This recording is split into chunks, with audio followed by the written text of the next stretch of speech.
ओम शांति। नवरात्रि के इस पावन पर्व पर जहाँ चारों ओर इतनी सात्विकता के साथ मनुष्य आत्माएं देवी शक्ति को याद कर रही हैं और उनको पूज रही हैं, व्रत धारण कर रही हैं, तो दैवी शक्तियाँ जो हैं, जो हम माँ काली के रूप में पूजते हैं, माँ तारा के रूप में पूजते हैं, त्रिपुर सुंदरी के रूप में पूजते हैं ना, और छिन्नमस्ता, भुवनेश्वरी देवी, भैरवी, धूमावती, ये सब नाम हैं देवियों के। बगलामुखी, मातंगी, दुर्गा, काली नवरात्रि में 9 दिन अलग अलग स्वरूप में पूजते हैं। तो देवियों को हम शक्ति स्वरूप कहते हैं। तो शक्ति कौन? अभी शिवरात्रि होकर गई कुछ दिनों पहले और उसके बाद फिर नवरात्रि आई। तो इसका क्या मतलब है? रात्रि शब्द है, शिवरात्रि में भी रात्रि शब्द है और नवरात्रि में भी रात्रि शब्द है। माने रात्रि, किस बात की रात्रि? अज्ञानता रूपी अंधकार की रात्रि जब होती है, तब शिव का ज्ञान जब हम प्राप्त करते हैं, तो जो शक्तियाँ इस धरा पर हम मनुष्य आत्माओं के अंदर धारण होती है, वही तो माँ शक्ति से हमारा कनेक्शन हो जाता है। तो इस तरीके से जैसे कि सूर्य है और उसकी किरणें हैं, ऐसे ही शिव परमात्मा है और उनकी शक्ति है। तो इस धरती में जब हम शिव परमात्मा को याद करते हैं और उनकी साधना करते हैं, तो जैसे कहते हैं ना कि शिव की शक्ति, तो वो शक्ति कौन है? शिव की आराधना करने से जो हमें शक्ति प्राप्त होती है, वही शक्ति रूप में जो देवियां हैं उनकी हम पूजा आराधना करते हैं ना, तो हमारे अंदर भी वो दैवी शक्ति अनुभव करते हैं। जब हम इन देवी शक्तियों की आराधना करते हैं, पूजा करते हैं, तो इस तरीके से हम उनके श्रृंगार को जब देखते हैं कि उनके हाथों में शस्त्र हैं, तो इसका कुछ तो महत्व है। इसके पीछे छुपा हुआ जो ज्ञान है, जो रहस्य है ज्ञान का, वो समझना जरूरी है। और यही ज्ञान हमें परमात्मा शिव के द्वारा प्राप्त होता है कि कैसे हम इन शक्तियों को, उनके वास्तविक स्वरूप को, उनकी दिव्यता को जानें, उनकी जो हम आराधना करते हैं और उससे जो हमें प्राप्तियां हो सकती हैं।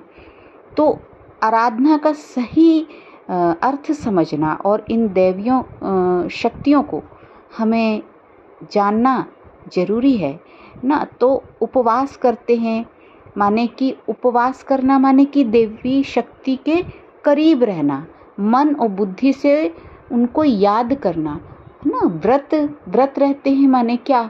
व्रत माने कि दृढ़ता से कि हमारे अंदर बुराइयां हैं, कमियां हैं, कमजोरियां हैं, उसको त्याग देना, दृढ़ प्रतिज्ञा करके दैवी शक्ति के सामने उन बुराइयों को त्याग देना और दैवी शक्ति के सामने अपने आप को समर्पित कर देना। तब तो वो दैवी शक्ति हम भी अनुभव कर सकते हैं ना। तो इस तरीके से माँ काली जो हैं वो प्रतीक हैं कि जैसे शब्द ही है काली, माने काल, काल हम बोलते हैं ना, महाकाल। तो इसी तरीके से काली, तो एक अर्थ ये भी होता है कि हमारे अंदर की जो अज्ञानता रूपी कालिमा है, अंधकार है, उसको मिटाने के लिए जो दैवी शक्ति है, वही माँ काली है। विकार हैं ना, उसको निगल जाने वाली, उसको खत्म कर देने वाली माँ काली। तो इस तरीके से हम भय और मृत्यु से मुक्त होते हैं। जब हम अपने विकारों को त्यागते हैं, माँ काली के सामने समर्पण कर देते हैं, अपने अज्ञानता रूपी अंधकार को मिटा देते हैं, माने कालिमा को मिटा देते हैं, अपने अंदर की विकारी संस्कार हैं जो, उसकी कालिमा को मिटा देते हैं, तो भय से मुक्त हो जाते हैं। और अपने आप को हम जब जान जाते हैं, अपने अंदर की शक्तियों को पहचान जाते हैं, तो मृत्यु के भय से भी बच जाते हैं ना। शरीर की मृत्यु होती है लेकिन आत्मा तो अमर है। फिर इसी तरीके से तारा स्वरूप है। तो ब्रह्मांड में जैसे कि तारा दिखाते हैं ना, कितने तारे दिखाते हैं, तो ये तारे का मतलब क्या है? तो इसका अर्थ भी यही है। परमात्मा कहते आत्मा तो सितारे की तरह है, तो वो जो तारा की तरह है, माने जब हम आत्मिक ज्ञान पा लेते हैं, परमात्मा के ज्ञान को प्राप्त करके आत्मिक ज्ञान को प्राप्त करते हैं, तो हमारे अंदर तारा माँ जो हैं उनकी शक्ति उतरती है, और इस तरीके से हम इस विकारी जो हमारे अंदर संस्कार हैं उससे हम धीरे धीरे मुक्त होने लगते हैं।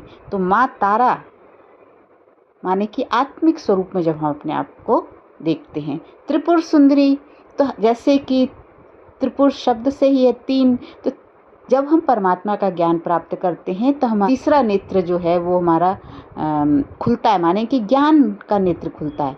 माने 2 नेत्र जो हैं वो तो स्थूल हैं, लेकिन जो दिव्य दृष्टि मिलती है, जो तीसरा नेत्र प्राप्त होता है, उसके द्वारा ही हमारे अंदर हमारा दृष्टिकोण बदलने लगता है, मन और बुद्धि का बैलेंस आना शुरू हो जाता है। क्योंकि जब ज्ञान का प्रकाश हमारे अंदर प्रवेश करता है तो माँ त्रिपुर सुंदरी की शक्ति हम अनुभव कर पाते हैं, और दिव्य दृष्टि से हमारी दैवी शक्ति हमारे अंदर प्रकट होती है, तो हमारी आत्मा की सुंदरता, सौंदर्य प्रकट होता है ना। और इसी प्रकार से और भी दैवीय शक्तियाँ हैं जिनको हम हर रोज़ अलग अलग दिन है जैसे उस हिसाब से उपासना आराधना करते हैं। नवरात्रि माने 9 दिन ध्यान साधना करते हैं हम, तो देखेंगे कि जो 7 चक्र हैं और उसके बाद इन 7 चक्रों से भी ऊपर 2 चक्र हैं, तो इस तरीके से 9 दैवीय शक्तियाँ हमारे साथ हैं। और जब हम उनका आह्वान करते हैं, अनुभव कर सकते हैं, उन शक्तियों का हम अनुभव कर सकते हैं, तो हमारे अंदर फिर धीरे धीरे दैवी शक्ति जब उतर जाती है तो फिर जो देह अभिमान है उसका नाश होने लगता है, और विकारों का नाश होने लगता है, और दैवीय शक्तियाँ बढ़ने लगती हैं। यही तो कारण है कि हम देवियों की आराधना करते हैं, ताकि हमको शक्ति प्राप्त होए। हम कहते हैं ना ईश्वर से, हे ईश्वर मुझे शक्ति दो। तो ईश्वर कौन है? शिव परमात्मा।